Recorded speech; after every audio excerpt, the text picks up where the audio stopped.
Hello, welcome for watching my video, and this is my first YouTube video, and I do not have a dedicated video cameras yet, so at this time I filmed this video with my cell phone, which is an LG V10. Now if you find my video quality is or the sound quality is slightly inferior, I'm sorry for that. Okay, so let's back to the business. Okay, as you can see, sitting in front of me is a 1:48 scale model kits from Italeri, and which is a Grumman F-14A Tomcat. Now, this aircraft is my most favorite aircraft of all time.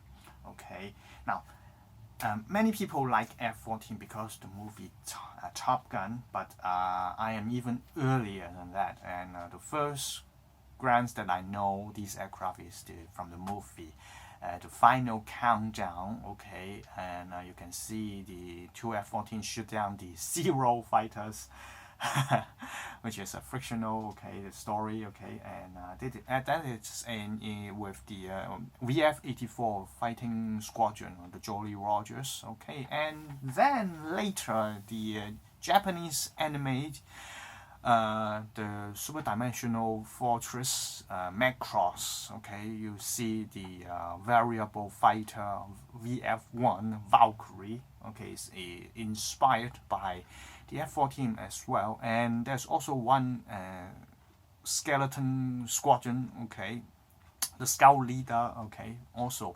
assembled to the VF-84. So this aircraft with this fighting squadron is my most favorite configurations. Okay, so let's talk back to this kit. Okay, now I have purchased this kit several years ago. I think it should be 2010, right? 2010 I purchased this kit, and in that time the Tamiya kit wasn't available yet. Okay, so nowadays if you ask me what F-14 kits in 48 scale that will be recommended, then absolutely will be the Tamiya. Okay, it is I don't build that kit yet. Okay, but I have watched several reviews on the forums and YouTubes, and you can find many information about that kit. So you know that the kit is generally speaking slightly complicated to build, but not too difficult if you compare to the ultimate Hasakawa. Okay, that kit is slightly easier to build. Okay, I think it's adequately engineered. Okay, nice looking. Okay, very accurate, very detailed. Okay, you can just build it, open the box. Okay, out of the box without any. It will provide you a very decent looking, very good looking complete kit without adding many other resin photo etch kits to upgrade it. Of course, you can do it as you like for more dedicated look, but the Tamiya kit built out of the box is great enough. Now, as I mentioned, I bought this kit several years ago, and the Tamiya kit wasn't available yet. So at that time, I think this is the best options for me. Now, you say, what? The best? Not the Hasakawa? No, not the Hasakawa. Generally speaking, I do not recommend Hasakawa kits. Okay. Now, in 48 scale and in 72 scale, the Hasakawa kit has a problem. Is several problems. The first is very pricey. Okay, and the second problem is they are over-engineered, and they separate the parts and kits in a very complicated way. Okay, so they are good fittings. Okay, if you're careful enough, it's okay. But if you are beginners, okay, so many parts, and if you have some errors in each one of them, okay, just part of them, then you will ruin the follow-up assembly. Okay, so it may cause you some trouble. And the third reason is they don't provide you weapons. Okay, no missiles, no ammunition. You need to buy separately. You need to spend extra money, okay, to buy several. Now, not just one, but several. If you want several missiles, because the Tuscarora are separate into two kits, other weapon kits. Okay, so it produces you a lot of other extra unwanted items or waste. Okay, now, in 72 scale, if you want to build a smaller one, okay, in a 72 scale, I would recommend the Fujimi kit. Okay, I have built the Hasegawa, the old version, new version. Okay, I mean in 72 scale, and the Fujimi one also in 72 scale, and I highly recommend the Fujimi one. Now, it's not that accurate, okay, but it's good looking. Okay, generally speaking, it's not deviate too much from the in terms of accuracy. It is not deviate too much. The Hasegawa is always being mentioned as the ultimate because, as far as I know, the Hasegawa has brought the blueprints from, of course, the external, because it is a military aircraft. As a fighter, there's a lot of secrets inside it, so you won't be able to find any details. I say this, the exterior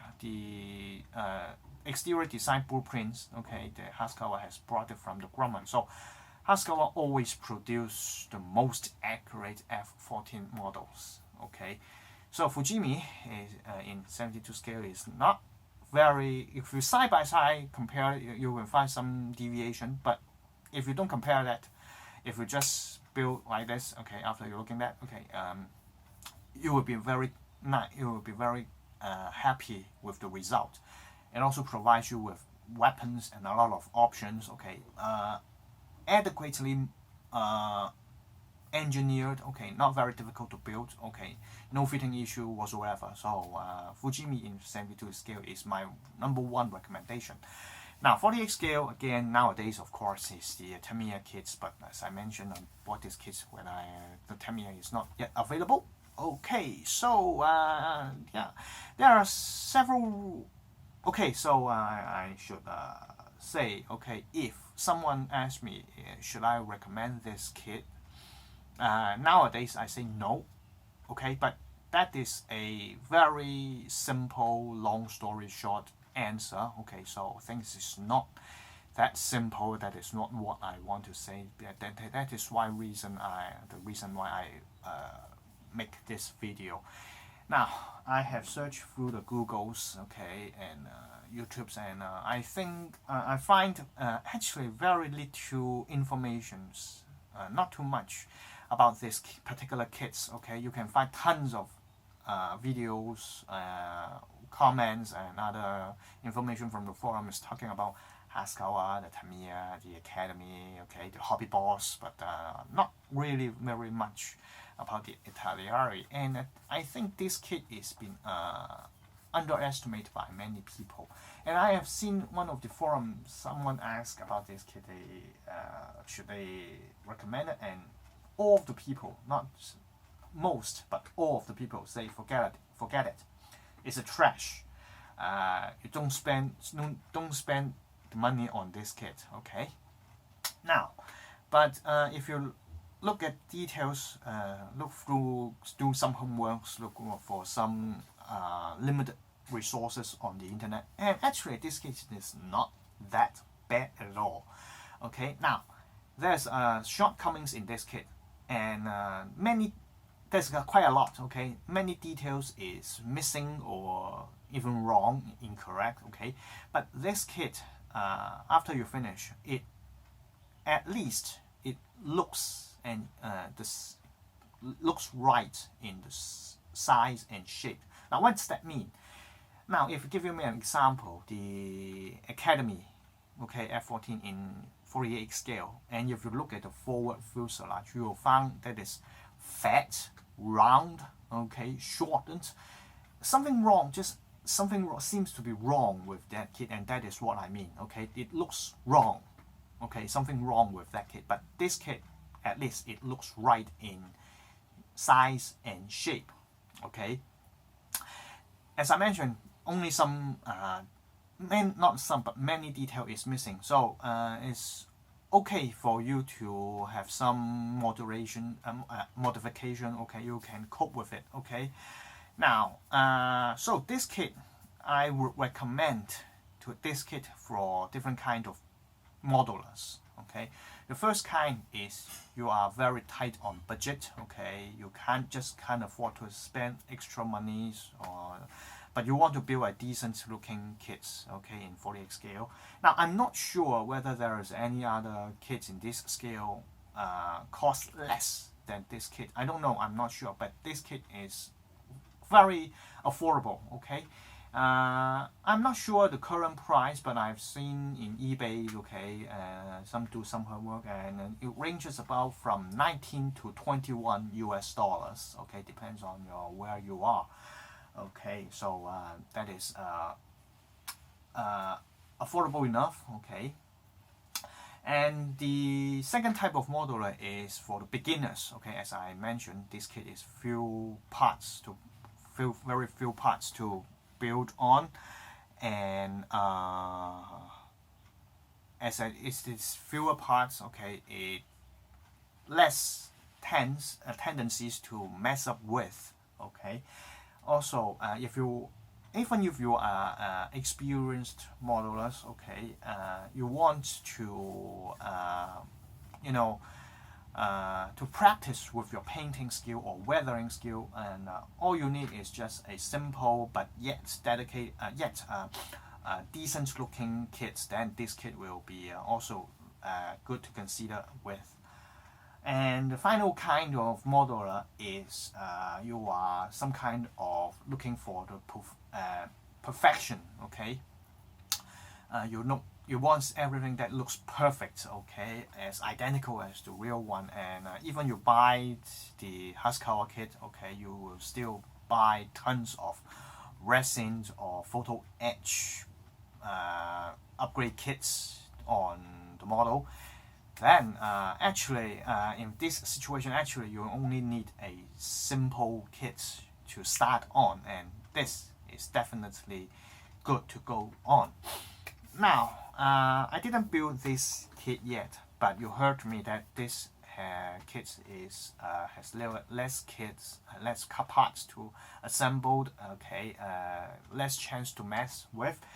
Okay, and actually this kit is generally speaking, I have built several model kits from the Italeri, and they generally have no major fitting issues. Some of them, yes, okay, but not particularly difficult to cope with. Okay, they always need some sandings. Okay, some of them may need some fillings, but not particularly difficult. Okay, and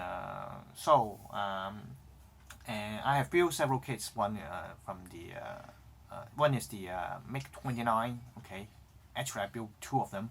Okay, yeah, there's some fitting issues. Okay, but very difficult, not very difficult, very easy to cope with. The Su-27, no problems at all. The F-15, I need a lot of fillings between the wings and the fuselage, and quite a lot of sandings. But generally speaking, the Italeri is not too difficult to cope with. Okay, so this kit I have been watching some video reviews on the YouTube and on the forum, and they generally speaking there's only some sandings required, not too many fillings or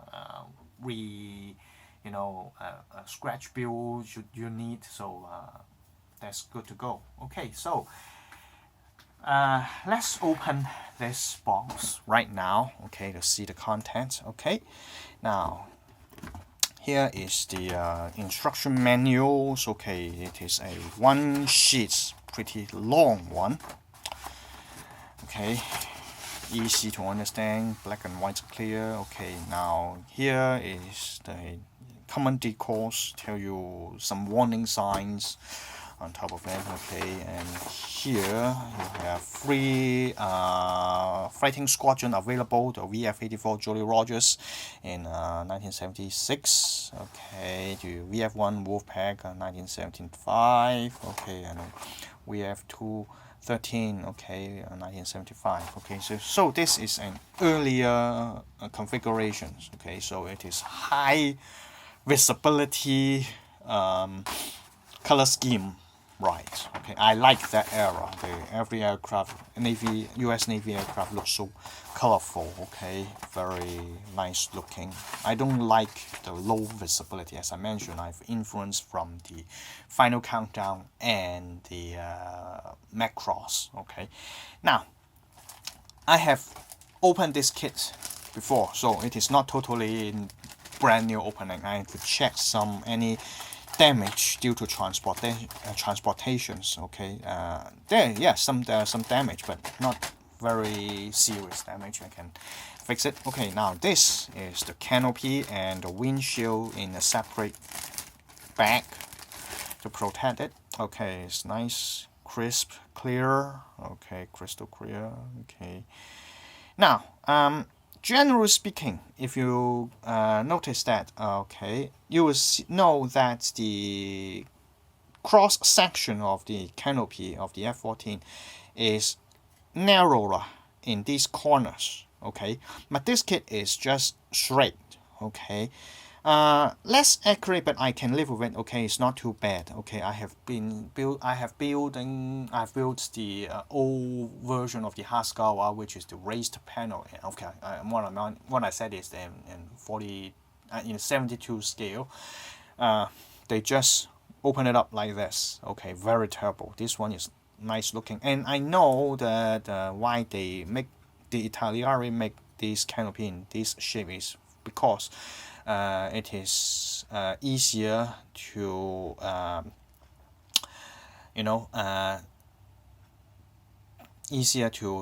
disengage from the mold after the manufacturing process. Okay, so if you in such a shape in the mold like this, okay, you will lock it up.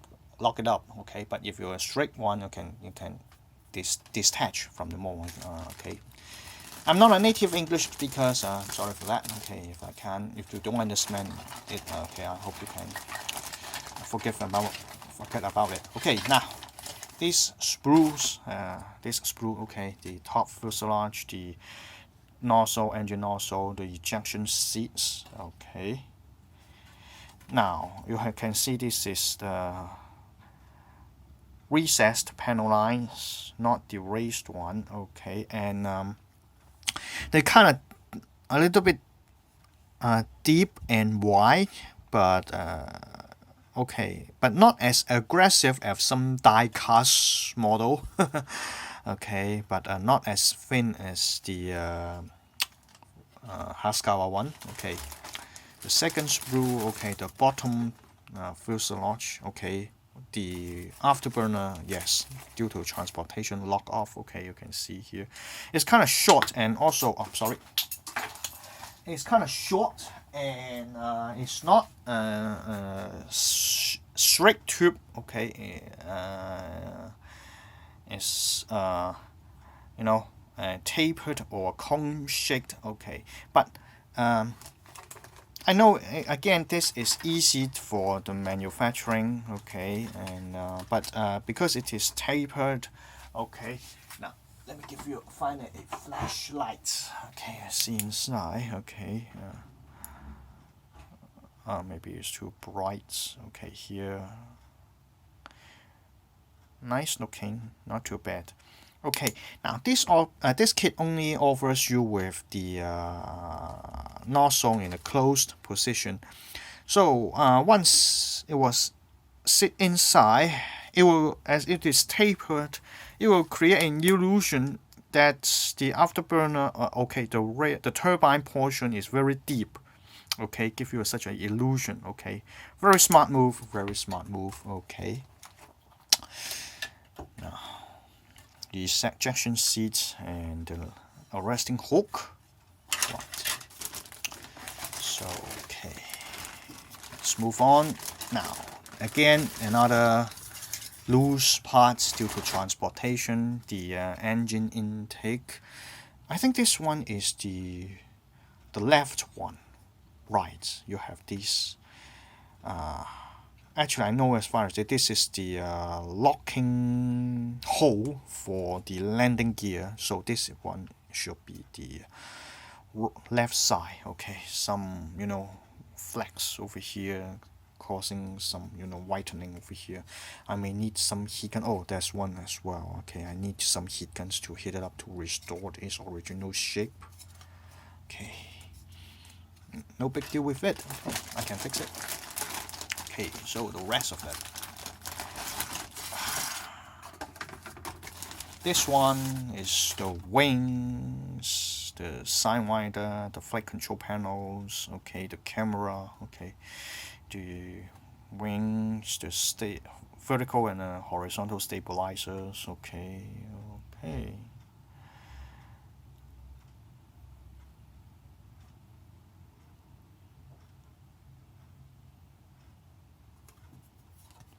And another sprue, okay, the forward fuselage, the nose dome, the main landing gear, the landing gear compartment doors, okay, the pylons, okay, the compression fans, okay, the compressor fans of the engine, okay, the external fuel drop tanks, the Phoenix and the Spiral missiles, the wheels, okay, the main landing gear, the nose landing gear, okay, let's get focus, okay, so the nose dome, okay, so, and let's see the cockpit, okay. Now this is really frictional, okay, very inaccurate, okay. They add some kind of details on the landing gear compartment doors, which is also inaccurate, okay. So here again, okay, I don't know where this came from. Frictional, okay. So that is the reason why I say, generally speaking, I will not recommend these kits to the average builders, modelers. But if you don't crazy about that, it's okay. Okay, here's the decal sheets. Okay. Now, one thing I would like to mention about the decal sheets provided by the Italeri is they are very smooth, silky smooth, and also you can see the actual pattern is very close to the edges of the plastic sheet itself. Okay, not very extra edges besides the patterns. Okay, so you don't need to have extra efforts to cut the excess plastic out from the decal. Very nice. Okay, they look smooth. Okay, now as I mentioned, I brought this kit several years ago. It's 2010, right? Almost 6 years ago.